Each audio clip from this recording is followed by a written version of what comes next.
I'm Salma Samar Damluji, architect, Iraqi, lived in Britain for most of my life, and at the moment I'm professor at the American University of Beirut, professor of architecture with a chair for architecture in the Islamic world. I'm a specialist on earth architecture, and in particular architecture in Yemen and in the Arab region. Okay.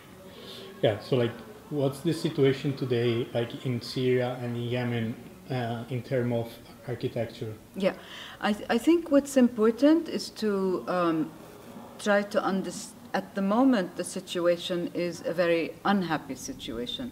It's a very negative situation because all that we are seeing over the last 3 years now, or 4 years, I can't keep count of the years, but if you think that since 2011, 2012, 2013, and up to now, we have been subjected to systematic destruction that is taking place. And this destruction is, of course, very, very painful to an architect, to an archaeologist, to an historian, to anybody who has any feeling or spirit of or sense of place. As an architect who worked and lived and was involved for a very long time in Yemen, and as an Iraqi, to watch this destruction is very, very difficult.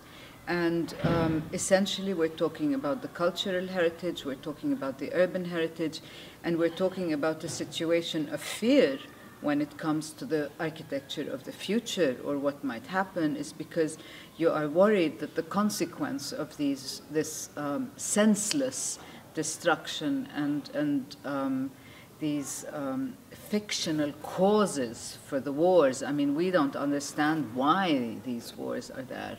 And they are branded by confessional and religious kind of brands and names, which don't mean anything to us people who belong to these places.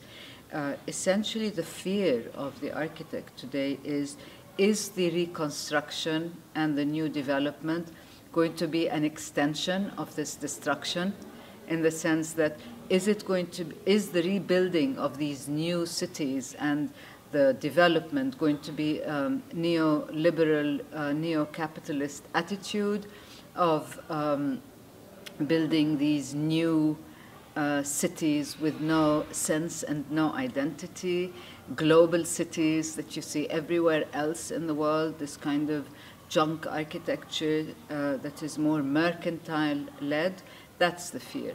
The fear is the fact that architects today don't know enough about their own culture in that part of the world, their own architecture, and how to understand it, listen to it, reconstruct it, transform it, and use the destruction and the ruins for a positive image for the future.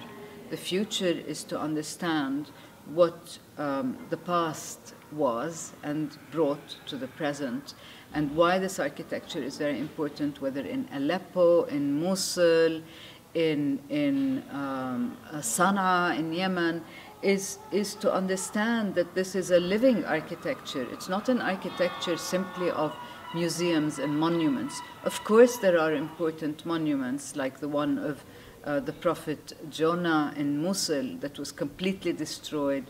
There are monasteries in Mosul, in North Iraq, that were completely destroyed. These have to be reconstructed. But the form of reconstruction, the sensitivity that is involved, the nuance and the knowledge is an issue that has to bring in a consortium of professionals and specialists, and who are not threatened by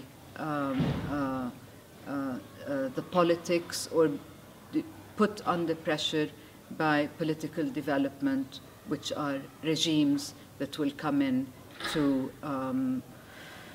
make use in contracts, create contracts. The contractors and the developers, really, who are responsible for devoiding the Arab city from its own culture and heritage. Okay.